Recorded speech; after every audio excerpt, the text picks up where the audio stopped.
12টা মাস প্রত্যেকটা মুসলমান জানা জরুরি। আর এই মাসের সাথে সময়ের সাথে সম্পৃক্ত, মিনিটের সাথে সম্পৃক্ত, সেকেন্ডের সাথে সম্পৃক্ত,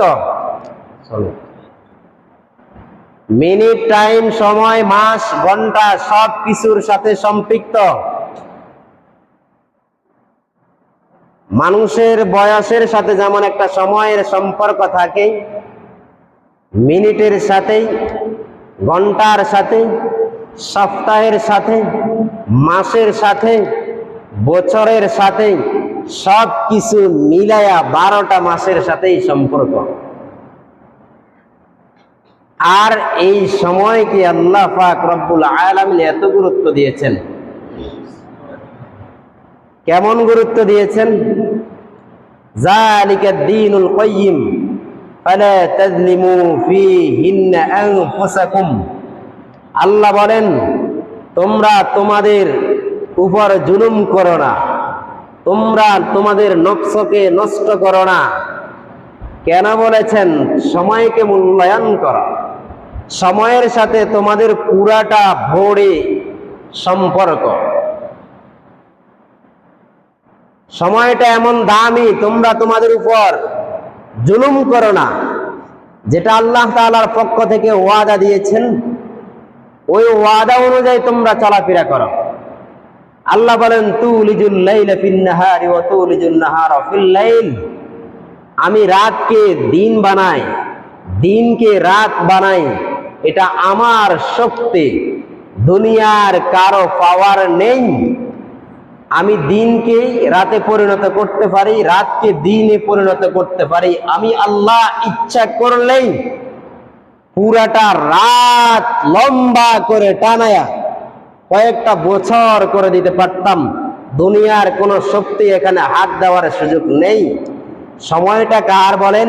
আল্লাহর। সময়টা কার? আল্লাহর। আল্লাহ বলেন, আমি যদি দিনকে এমন ভাবে লম্বা করে দিতাম, দুনিয়ার কোন শক্তি নাই এই দিনকে ছোট করার জন্য।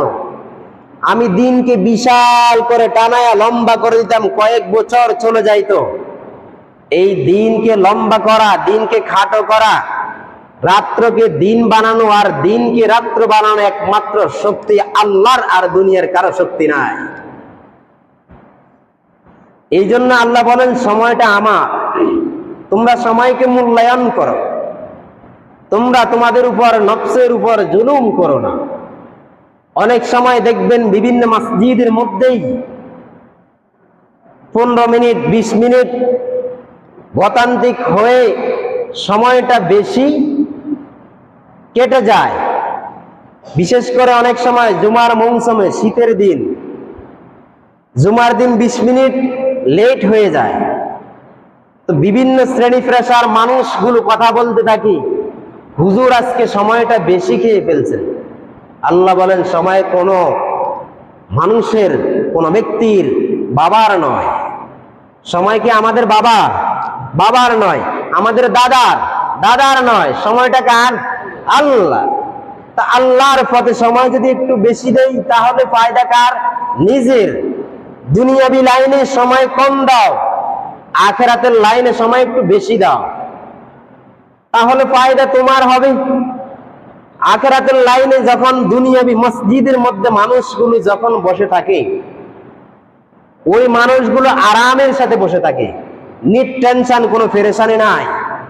মাছ যেমন পানির মধ্যেই চলে যায়, নিশ্চিন্তায়, কোনো পেরেশানি নাই, সামনের দিকে শুধু আগাইতে থাকি। আর একটা মাছ পানির ভিতরে যেদিকে মন চাই সেদিকেই সাঁতার কাটতে থাকে। আল্লাহ বলেন, বান্দা যখন মসজিদে বসে থাকে, তখন এই বান্দাটা আমার আয়ত্তের ভিতরে আছে। এই বান্দার কোনো পেরেশানি নাই, মনটা একেবারে প্রশান্তি, হৃদয়টা একেবারে প্রশান্তিময়। এই জন্য আল্লাহ তাআলা বলেন, সময় যদি খায়, কোন ব্যক্তি যদি 15 মিনিট বা 20 মিনিট সময় অপচয় করে, তাহলে এটা করলো আল্লাহর জন্য। কার জন্য? আল্লাহর জন্য। আমরা কি বলি? মসজিদে 15 মিনিট যদি লেট হয়ে যায়, বকাঝকা শুরু করি। অনেক মসজিদে এমন হয়, হুজুর 5 মিনিট পরে আসে, মানুষ বিভিন্ন রকমের কথা বলতেই থাকে, বা হুজুর 10টা মিনিট বেশি খেয়ে ফেলছে, মানুষ বিভিন্ন রকমের কথাবার্তা তুলে ধরে। আল্লাহ বলেন না, মসজিদের মধ্যে যদি সময় 1 ঘন্টা কেন 24টা ঘন্টা সময় এটা আল্লাহর, কেউ এখানে কথা বলার সুযোগ নেই। তোমার যখন বয়স ছোট থেকে যখন বড় হয় আর সময়টা যদি মসজিদের মধ্যে লাগাও, কিয়ামতের ময়দানে মানুষগুলো আল্লাহর আরশের নিচে ছায়া পাবে। রাসূল বলেন, ওয়ারাজুলুন কলবুহু মুআল্লাকুম ফিল মাসাজিদ, কোন ব্যক্তির সম্পর্ক যদি মসজিদের সাথে সম্পর্ক হয়, তাহলে উক্ত ব্যক্তি কিয়ামতের ময়দানে আরশের নিচে সুশীতল ছায়া তলে আমি আল্লাহ রাব্বুল আলামিন তার জন্য স্থান রেখে দিয়েছেন। সুবহানাল্লাহ। তাহলে একটু সময় যদি বেশি হয়, তাহলে ওখানে কি আমরা কথা বলবো? কথা বলবো না। সময়টা কার জন্য? আল্লাহর জন্য। যখন মানুষ একটু বৃদ্ধ হয়, তখন মানুষের উচিত হলো তাকে আমলের দিকে একটু বাড়িয়ে দেওয়া। কারণ কি, যুবক অবস্থায় বিভিন্ন আমলের ক্ষেত্রে ভুল ত্রুটি হয়েছে, যখন বৃদ্ধ হয় তখন আমলের দিকে যদি একটু ধাবিত হয়, আর আল্লাহ খুশি হয়ে যান। এই জন্য নবী বলেন, তোমরা মসজিদের সাথে সময়কে, তোমাদের দেহকে, শরীরকে মসজিদের সাথে যখন সম্পর্ক রাখবে, মসজিদের ভিতরে যখন বসে থাকবে, তখন কিয়ামতের ময়দানে সুশীতল ছায়া তলে আল্লাহ পাক রব্বুল আলামিন তোমাদেরকে দাঁড় করায় দিবেন। সুবহানাল্লাহ। এই জন্য মসজিদে আসলেই অনেক সময় জুমার মুহূর্ত দেরি হয়ে যায়, আলোচনা লম্বা হয়ে যাইলেই হঠাৎ করে আলোচনা বন্ধ করা দেওয়া যায় না। বন্ধ করে দিতে হলে একটা পয়েন্ট মিলাইয়া দিতে হয়, একটা কথা অগোছালো কথাকে সাজায় গোছাইতে হয়। তাহলে কি হয়, একটু সময় লেগে যায়। যাদের কি হয়, সময় যে মসজিদে বেশি দিয়ে ফেলেছে, এরকম যদি হয়, তাহলে কি করবে? ওই ব্যক্তি মসজিদ থেকে বের হয়ে তো বাসায় গিয়ে খানা খাইবে, তাহলে জুমার আগে খানা খেয়ে ফেলে। এগুলো কিতাবের মধ্যে মুফাসসিরিনে কেরাম মেসাল দিতে গিয়ে বলেছেন। এই জন্য আমি কথাগুলো বলতে হয়। আমরা তো সময় লম্বা করে দেই। কোথায়? দোকানের সামনে, চায়ের দোকানের সামনে। দোকানের মধ্যে চিকন একটা টেবিল দেওয়া থাকে, ওই টেবিলে বৈশা কত রং বিরঙ্গের কথা বলে আমরা সময়টাকে নষ্ট করে দেই, কিন্তু ওখানে একটাও প্রতিবাদ হয় না। কেন সময়গুলো নষ্ট করেন? অথচ নবী বলেন, সবচাইতে দুনিয়ার জমিনের মধ্যে মসজিদ হলো ভালো জায়গা, আর সবচাইতে দুনিয়ার জমিনের মধ্যে খারাপ জায়গা হলো বাজার। কারণ ওখানেই বিভিন্ন রং বিরঙ্গের কথা বলা হয়। ওখানে মানুষ রিক্সা চালক থেকে শুরু করে একদম নরমাল লোক, ওই ব্যক্তিও ফতোয়া দিতে একটু দ্বিধাবোধ করে না, এটা কি সত্য নাকি এটা অসত্য। একটা ফতোয়া, কেউ কোনো একটা কথা বললেই মাসআলা সম্পর্কে কথা উনি বলেই ফেলে, এটা রাইট, এটা সত্য, ঠিক না হুজুর, এভাবেই বলে ফেলে। এই জন্য রাসূল বলেন, সবচাইতে ভালো জায়গা হচ্ছে মসজিদ, আর সময় তোমরা মসজিদে দাও। দুনিয়ার জমিনের মধ্যে একটা দামি সোফা বানাইছো, এই সোফা একদিন শেষ হয়ে যাবে, আর একটা সুবহানাল্লাহ, আল্লাহর একটা জিকির তুমি মসজিদের ভিতরে করেছো, আর এই সুবহানাল্লাহ আল্লাহর জিকিরটা কিয়ামত পর্যন্ত তোমার আমলনামায় লেখা থাকবে। সুবহানাল্লাহ। এই জন্য আল্লাহ কোরআনের মধ্যে স্পষ্ট ভাবে বলেন, ফালা তাজলিমু ফীহিন্না আনফুসাকুম। আল্লাহ তাআলা জানায়া দেয়, হে আমার বান্দা, তুমি তোমার নফসের উপর জুলুম করো না। এমন একটা মাস আসতেছে, এই মাসটা হলো মুহররম মাস। এই মুহররম মাসের মধ্যে বিভিন্ন আমল রয়েছে। সাহাবায়ে কেরামরা এই আমলগুলো করতেন, নবীজিরা এই আমলগুলো করে গেছেন। কেমন আমল? 1 নাম্বার আমল হলো, নবীজি বলেন, সিয়ামু আফজালুস সিয়ামি বাদা শাহরুন বাদা রমাদান শাহরুল্লাহিল মুহররম। সবচাইতে উত্তম মাস রমাদানের রোজা রাখার পর সামনে যে মাসটা এখন চলতেছে মুহররম মাস, এই মাসটা এত দামি। এই মাসটার মধ্যে তোমরা সময়টাকে কাজে লাগাও। প্রত্যেকটা সেকেন্ড, প্রত্যেকটা মিনিট, ঘন্টা, সপ্তাহ, মাস, বছর, এই মাসের সাথে সম্পৃক্ত। যখন তুমি আমল করবে, কিয়ামতের ময়দানে আমি আল্লাহ পাকের সামনে দাঁড়াইলে আল্লাহ তাআলা দেখবেন তোমার আমল নামা পরিপূর্ণ, বাম হাতে দেখবেন তোমার গুনাহ। আল্লাহ শুধু তোমাকে মাফ করার জন্য বাহানা খুঁজবেন, এই বান্দা এই আমল করেছে কিনা দেখো, তাকায়া দেখো। ফেরেশতারা খাতা উল্টায় আর দেখতেছে বান্দার আমল সবই ঠিক আছে। ফরজ গুলা খুঁজতেছে, ফরজ গুলা অ্যাকুরেট আছে। নফল গুলা খুঁজতেছে, নফল গুলাও ঠিক আছে। বান্দা দান সদকা খয়রাত সবকিছু ঠিক মতো আদায় করলো, দেখতেছে বান্দার শুধু আমল আর আমল। এই জন্য আল্লাহ তাআলা বলেন, তোমরা তোমাদের উপর জুলুম করো না, জুলুম করে তোমরা ক্ষতিগ্রস্ত হয়েও না। তোমরা তোমাদের উপর নফসের উপর জুলুম করে ক্ষতিগ্রস্ত হয়েও না। এক ছাত্রকে ওস্তাদ বলতেছেন, যারা হজ করতে গিয়েছেন তারা 7টা চক্কর দিয়েছেন। কয়টা চক্কর? 7টা চক্কর দেওয়া লাগে। এই 7টা চক্কর দিতে বহুত সময় লাগে। ওস্তাদ ছাত্রকে বলতেছেন, মাওলানা সাহেব আপনি নিচে দিয়ে চক্কর না দিয়ে 3 তালার উপরে দিয়ে চক্কর করবেন। ওস্তাদের কথা যখন ছাত্রের কানে আসলো, ছাত্র নিচ দিয়েই কি করলো? 7টা চক্কর দিল। 7টা চক্কর দেওয়ার পরে আবার ওস্তাদ বলল, মাওলানা সাহেব চক্কর কি 7টা চক্কর দেওয়া শেষ হয়েছে? জি ওস্তাদ শেষ হয়েছে। কোথায় দিলে? আমি নিচ তলা দিয়ে দিলাম। ওস্তাদ বলে, আমি তো বলেছিলাম 3 তলার উপর দিয়ে 7টা চক্কর দেওয়ার জন্য। ওই ছাত্র ওস্তাদকে বলতেছে, ওস্তাদ জি আমি চিন্তা করে দেখলাম যদি আমি 3 তালার উপরে দিয়ে 7টা চক্কর দেই, সময় এখান দিয়ে প্রায় 3 ঘন্টা বা 1 ঘন্টা 20 মিনিট লেগে যায়, বা 1.5 ঘন্টা সময় লেগে যায়। কয় ঘন্টা?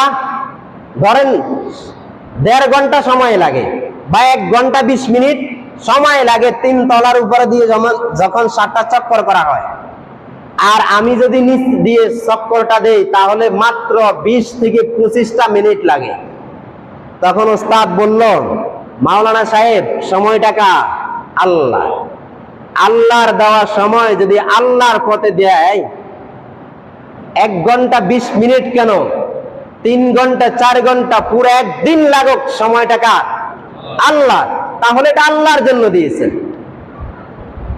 আর এখানে আপনি মাত্র 20 থেকে 25 মিনিট সময়টা দিয়ে বাকি টাইমটা আপনি অবসর রইলেন, তাহলে এটা দুনিয়ার জন্য হয়ে গেল। আপনি যখন উপর দিয়ে 7টা চক্কর দিতেন, এখানে যত সময় ব্যয় হইতো সময়টা হইতো আল্লাহর জন্য। আল্লাহর দেওয়া সময় আল্লাহর পথে খরচ করবেন। আল্লাহ আপনাকে সময় দিয়েছে মসজিদে যাবেন, আল্লাহ আপনাকে সময় দিয়েছে কিছু সময় পেলে তাসবিহ পড়বেন, সুবহানাল্লাহ পড়বেন, আল্লাহু আকবার বলবেন, জিকির করবেন। আপনার পুরাটা দেহ আল্লাহর সাথে সম্পৃক্ত রাখতে হলে সময়টা পুরা আপনাকে আল্লাহর জন্য দিতে হবে। এখানে আমি আল্লাহ কেন দিনকে দিন বানাইলাম, দিনকে আবার রাত্র বানাই। তুলিজুল লাইলা ফিন নাহার ওয়া তুলিজুন নাহারা ফিল লাইল। আমি আল্লাহ ইচ্ছা করি রাত্রকে দিন বানাইতে পারি, আমি আল্লাহ রাত্রকে দিনে পরিণত করি, আবার দিনকে রাত্রে পরিণত করি। আমি আল্লাহ ইচ্ছা করলে দিনটাকে লম্বা করে, অনেক লম্বা করে কয়েকটা বছর করে দিতে পারতাম, কিন্তু আমি না, সেটা করি নাই। মানুষের আনন্দের জন্য মানুষ দিনভর মানুষ মেহনত করে, এই মানুষগুলো মেহনত কইরা রাত্রে একটু ঘুমাবে, আর আমি এই বান্দাগুলাকে রাত্রেটাকে ঘুমানোর জন্য একটা পোশাক বানাই দিলাম। আমি আল্লাহ রাত্রের বেলা চন্দ্রকে আমি যে পাওয়ার দিয়েছি, ইচ্ছা করলে এই চন্দ্রকে আমি এমন শক্তি দিতে পারতাম যেই শক্তির উত্তাপে পুরা রাত্র মানুষ গরমে ঘুমাইতে পারতো না। আমি আল্লাহ এই চন্দ্রকে এমন ভাবে হিমেল করে দিয়েছি, আর এটাকে এমন পাওয়ার দিয়েছি, চক্ষুর মধ্যে যেমন পাওয়ার থাকলে মানুষ কয়েক কিলোমিটার দূরে দেখতে পায়।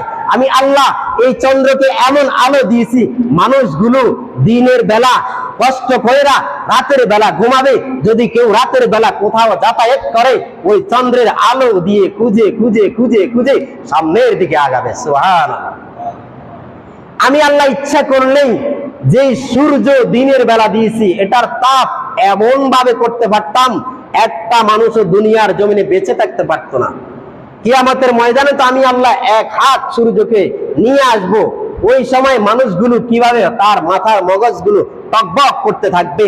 আমি আল্লাহ যাই করি না কেন এখানে কেউ হাত দিবার সুযোগ নেই, কোনো শক্তি নেই, সময় আমার, সবকিছু আমার, বান্দাকে বানাইলাম আমার জন্য, আর দুনিয়ার যাবতীয় যা কিছু আছে সবকিছু একমাত্র বানাইলাম বান্দার জন্য। এই জন্য আল্লাহ তাআলা বলেন ফালা তাজলিমু ফীহিন্না আনফুসাকুম, আল্লাহ বলেন হে বান্দা তুমি তোমার উপরে জুলুম করো না, যে সময় আমি দিয়েছি এই সময়টাকে কাজে লাগাও, দেখবা তুমি সামনের পথগুলো আলোকিত। আর যদি সময়কে কাজে না লাগাও, শুধু সামনের দিকে তাকাইলে দেখবা অন্ধকার অন্ধকার। তুমি আমল করতেছো, যদি তোমার ভালো লাগে আমল করতে, মন ভালো লাগে, তখন তোমার মনটা এমন পরিষ্কার হয়ে যায়, আমল করতেই তাসবিহ পড়তে, সুবহানাল্লাহ, কোরআন তেলাওয়াত করতে কত মজা লাগে। আর বান্দা তোমার মন যদি এত আনন্দ না থাকে, তুমি সামনের দিকে যত আগাও কোরআনের তেলাওয়াত তোমার কাছে ভালো লাগবে না, জিকিরও ভালো লাগবে না, তাসবিহ তাহলিল ভালো লাগবে না, আয়াত হাদিসের সারাংশ দিয়ে, আয়াত হাদিসের রেফারেন্স দিয়েও কথা বললে তোমার কাছে গ্রহণযোগ্য হবে না। এই জন্য আমি আল্লাহ বলেছিলাম তুমি তোমার উপর জুলুম করো না। আল্লাহ বলেন ওয়াকাতিলুল মুশরিকিনা কাফা, এমন একটা মাস, মুহররম মাস, কেউ কারোর সাথে যুদ্ধ বিগ্রহ করতে পারবে না, ইচ্ছা করলে তার সাথে যুদ্ধ করবে না, না এই সুযোগ নাই। এমন একটা মাস, এই 4টা মাস যুদ্ধ বিগ্রহ সবকিছু বন্ধ। পরবর্তীতে আল্লাহ তাআলা আবার কোরআনের আয়াত নাজিল করে বলেন, আল্লাহ বলেন কামা ইউকাতিলুনাকুম কাফা, তোমরা যে কাফেরের সাথে যুদ্ধ করতেছো, কাফেররা এমন একটা সুযোগ পাইলো, আল্লাহ তাআলা 4 মাস যুদ্ধকে বন্ধ রেখেছেন, কেউ অন্যায় করলে মারধর করা যাবে না, কাফেররা এটা মানে নাই। তখন না মানার কারণে আল্লাহ কোরআনের আয়াত দিয়া আল্লাহ তাআলা বান্দাদেরকে বলতেছে এমন একটা সময় আসবে তোমাদের সাথে কাফেররা চুক্তিবদ্ধ করবে, তারা তোমাদের সাথে যুদ্ধ করবে, আগাইতে চায় তোমরাও আগাও। আল্লাহ বলেন ওয়ালামু আন্নাল্লাহা মাআল মুত্তাকিন, আল্লাহ বলেন ওয়ালামু, আমি আল্লাহ পাক রব্বুল আলামিন যাই জানি, দুনিয়ার কোন মানুষ তাই জানে না, আন্নাল্লাহা মাআল মুত্তাকিন, আল্লাহ সব সময় মুত্তাকিনদের সাথে আছেন। মুত্তাকিন যারা, তারা একা চলতে থাকলেও মনে করতেছে তার সাথে আমার মালিক রয়েছে, দুনিয়ার কেউ আমাকে দেখতেছে না, রব তো আমাকে দেখতেছেন, আমি একাকিত্ব যদিও চলাফেরা করে আমার সাথে রয়েছেন কে? বলেন আল্লাহ। আল্লাহ পাক রব্বুল আলামিন বান্দার সাথে রয়েছেন। এই জন্য রাসূল আরবি সাল্লাল্লাহু আলাইহি ওয়াসাল্লাম বলেন যখন এই মুহররম মাসটা আসে তখন তোমরা এই মাসে কিছু আমল করো, 9 তারিখ 10 তারিখ তোমরা রোজা রাখো। সাহাবায়ে কেরাম বললেন নাহনু আহাক্কু বিমূসা মিনকুম ফাসামাহু ওয়া আমারা বিসিয়ামিহি। মুসা আলাইহিস সালাতু ওয়াস সালামের জামানায় তারা মুসা আলাইহিস সালাম যে বনু ইসরাইলের কবল থেকে মুসা আলাইহিস সালাম সমুদ্র পার হয়ে গেলেন, ইহুদিরা একটা রোজা রাখলো শুকরিয়া আদায়ার্থে। কয়টা রোজা? একটা রোজা রাখলেন ইহুদিরা, খ্রিস্টানরা শুকরিয়া আদায়ার্থে। সাহাবায়ে কেরাম প্রশ্ন করলেন ও পয়গম্বর, ইহুদি এবং খ্রিস্টানদের সাথে মুসলমানদের আমল তো মিলে যায়। আল্লাহর রাসূল বলেন হে সাহাবায়ে কেরাম শুনো, ইহুদিদের সাথে যেন মুসলমানদের আমল কখনো একসাথে না হয়, না মিলে যায়। ইহুদিরা একদিন রোজা রাখলো শুকরিয়া আদায়ার্থে, তোমরা 2টা দিন রোজা রাখবে, হয়তো 9 তারিখ 10 তারিখ 2 দিন, না হয় 10 11, এই 2 দিন রোজা রাখবে শুকরিয়া আদায়ার্থে। তাহলে ইহুদিদের সাথে আমাদের সাথে কোনো সম্পর্ক থাকবে না। তাহলে মুহররম মাস হচ্ছে রমজান মাসের পরে সবচাইতে দামি মাস। কি মাস? দামি মাস। এই জন্য শেরের মধ্যে বলেন কুওয়াতনে কি নাদারি বদে মকুল বর ওজুদে খুদস্তম বে বদে মকুল। বান্দা তুমি পারলেই আমল করো, আমল করা সামনের দিকে আগাও। আর যদি আমল না করতে পারো, আরেকজন ভালো কাজ করো, তাকে ভালো কাজ করে তাকে তোমরা কখনো বাধা দিও না। এই বান্দা মসজিদে আয়েশা ঠিক মতো রবকে ডাকে, তোমরা তাকে বাধা দিও না। ইসলামের পথে কাজ করে, তোমরা তাকে বাধা দিও না। বাধা দেওয়ার হুকুম কে দিয়েছেন? আমি আল্লাহ তো তাকে বানাইলাম। তুমি পারলেই ভালো কাজ করবে, আর যদি না পারো আরেকজন করতেছে, কখনো তাকে বাধা দিও না। কারণ সময় সবকিছু দেওয়া তো আমার, পুরাটা বডি আমি আল্লাহ সৃষ্টি করে রেখেছি। এই জন্য রাসূল আরবি সাল্লাল্লাহু আলাইহি ওয়াসাল্লাম